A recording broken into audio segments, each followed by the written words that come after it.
Fall forward. This is what I mean. Reggie Jackson struck out 2,600 times in his career, the most in the history of baseball. But you don't hear about the strikeouts. People remember the home runs. Fall forward.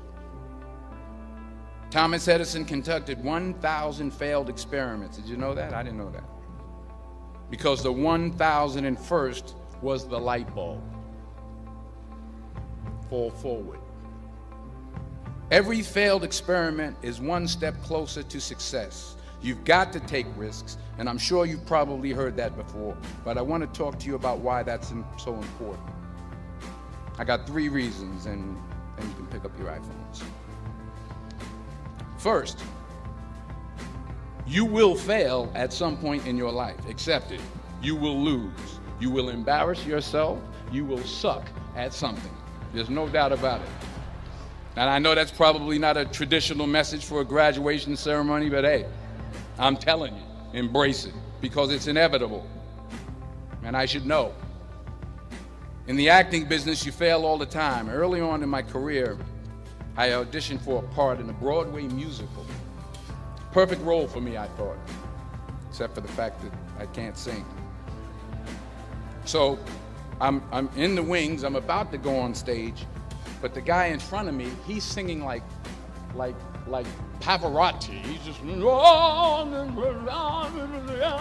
just going on and on and on, and I'm just shrinking. I'm getting smaller and smaller.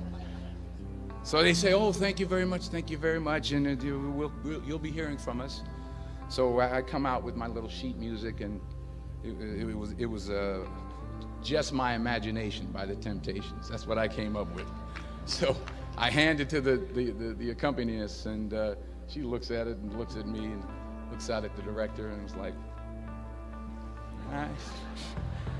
So I start, I'm going to sing. I'm like, it's just my imagination once again, and they're coming away with me. And they're not saying anything, so I'm thinking I'm getting better. So I just start getting into it. It was just running. This, oh yeah, thank you very much, Mr. Washington. Thank you. So I assumed I didn't get the job. But the next part of the audition, he called me back. The next part of the audition is the acting part of the audition. So I'm like, hey, okay, maybe I can't sing, but I know I can act. So they pair me with this guy, and again, I didn't know about musical theater. And musical theater is big, so they could reach everyone all the way in the back of the stadium. And I'm more from a realistic, naturalistic kind of acting where you actually talk to the person next to you. So I don't know what my line was. My line was, well, hand me the cup. And his line was, well, I will hand you the cup, my dear. The cup will be there to be handed to you. I said, oh, okay.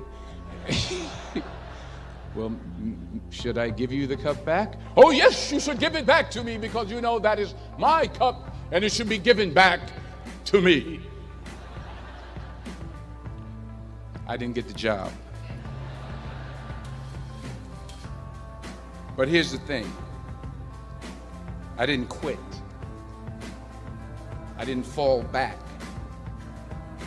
I walked out of there to prepare for the next audition, and the next audition, and the next audition. I prayed. I prayed, and I prayed.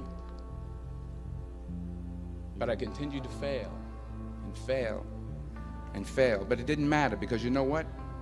There's an old saying, you hang around the barbershop long enough, sooner or later you're going to get a haircut. So you will catch a break, and I did catch a break. Last year, I did a play called Fences on Broadway. Someone talked about it. Won the Tony Award. And I didn't have to sing, by the way.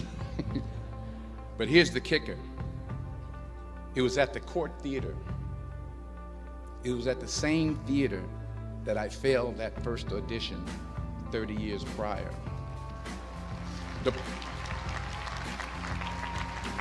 The point is, and I'll pick up the pace, The point is, every graduate here today has the training and the talent to succeed. But do you have the guts to fail? Here's my second point about failure. If you don't fail, you're not even trying. I'll say it again. If you don't fail, you're not even trying. My wife told me this great expression. To get something you never had, you have to do something you never did. Les Brown's a motivational speaker. He made an analogy about this. He says, imagine you're on your deathbed, and standing around your deathbed are the ghosts representing your unfulfilled potential. The ghost of the ideas you never acted on. The ghost of the talents you didn't use. And they're standing around your bed, angry, disappointed, and upset. They say, we came to you because you could have brought us to life, they say. And now we have to go to the grave together. So I ask you today, how many ghosts are going to be around your bed when your time comes?